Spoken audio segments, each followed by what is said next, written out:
Dear English postgraduates, striving PGT of English examination competitors, greetings to all of you. Welcome to the platform of Fluency School of English to get ready for the race of PGT of English examination. Fluency School of English is a wonderful diving platform for you to swim across the race of the PGT of English examination. In this program, we are going to collect the gist of the book 1 of the Fairy Queen. Gist of the book 1 is very long, so it has been set in 3 parts, being this one is the part 2 consisting the cantos 6, 7 and 8. I once again remind you that this is an allegorical poem. Spirituality and its elements are portrayed with human behavior and pursuance. The pursuance of the holiness by human soul and its hindrances, struggles and achievement is the central theme of the entire poem. In Book 1, human soul in the human shape by name of the Red Cross Knight has been detailed. Human souls meets many challenges by evil force that assume various disguise. The disguise is a pre-planned trap of deception. Deception is the ultimate goal of Satan, to fell down the soul. Human mind is very fragile, that is susceptible to deception, which is the only violent weapon of the Satan. So the poet uses disguise as his prime device to bring out the events of the story that many characters disguise to achieve the goals. The poet also says that the soul in pursuance of perfection meets many unexpected challenges and twists, and so it has to constantly fight all the opposing evil forces. Hope you will enjoy the travel with me. Be with me until the last. Please don't forget to subscribe to my channel, and also don't fail to send your feedback. Thank you. Best wishes. Fairy Queen, Book 1, Part 2, Cantos 6, 7, 8, gist. Sansroy, having captured Una, now desires to conceive her.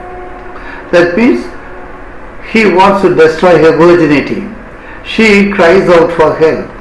Many wood gods, fauns and satyrs, creatures of half human and half animal in the forest, come to her aid.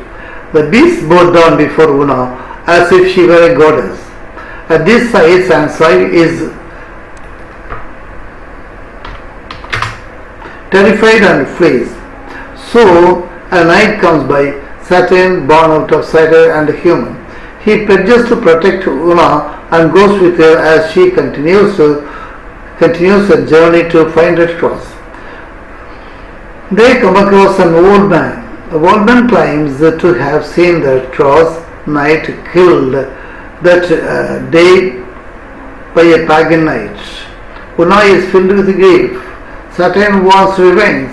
The old man leads them to Sansroy, but Sansroy had not killed the Red Cross, but only defeated Archimago, disguised as the Red Cross. Nevertheless, the pagan and Saturn fight with swords.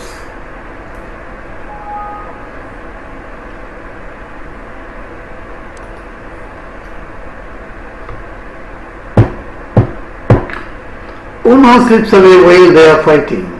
Then Red Cross Knight rests on the side of a road.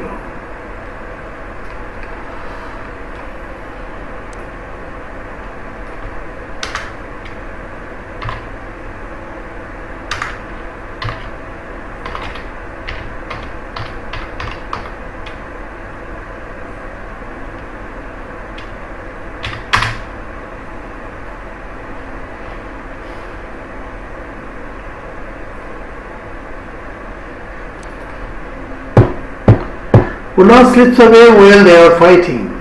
Meanwhile, Red Cross Knight rests on the side of the road. He has not yet recovered from his battle with his son Joy. Duessa finds him lying by a stream. He welcomes her company, not remembering the lesson. A monstrous giant, Odoglio, comes upon them. Duessa pleads to the giant not to kill Red Cross. Red Cross is rescued Instead, he takes Duessa as his lover and throws the knight in the dungeon of his castle.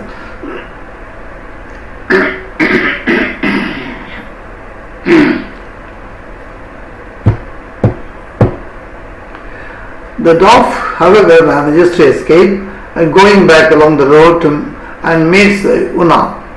Hearing Red Cross's capture, Una faints twice but at last recovers. The dwarf then describes how the deceit of Archimago first led Red Cross away. Una arose, resolving him to find, alive or dead, and forth to the pass. All the dwarf the way to her ascend. On the way to the giant's castle, Una meets a good knight arrayed in marvelous armor. His shield is pure diamond and it gleams in the sunlight. This is King Arthur traveling with his squire. King Arthur asks about Una's grievance. Una tells him her story. As she says, she is the daughter of a king and a queen who were held captive by a fierce dragon. Gloriana, the fairy queen, sent across to kill the dragon and free her parents. But the brave knight Red Cross now lies captive to a giant. Arthur swears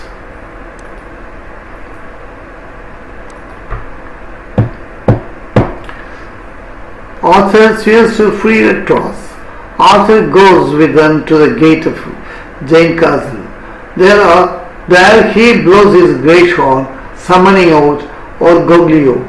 Duessa comes riding on a seven-headed beast. The giant attacks but misses with his first blow.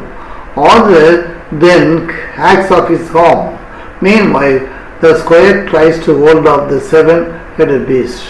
But the squire is drugged by Duessa and nearly killed. Furious, Arthur cuts off one of the heads of the beast, but Orgoglio knocks Arthur down from behind and would have killed him had not Arthur unveiled his shield. The unveiled shield blinds both the beast and giant. Now the knight with Arthur chops off the giant's head. Una runs into the castle and finds the dungeon where her knight Red Cross lies. Red Cross has been weakened almost unto death. Red Cross must be helped out by Una and Arthur. Coming outside, Una and Arthur strip Duessa so that Red Cross can see that she is not truly Duessa but a witch. They leave her to flee into the woods. They rest in the castle victoriously. Over. Events in Book 1, Canto 6, 7, 8 or over. Thanks. Best wishes.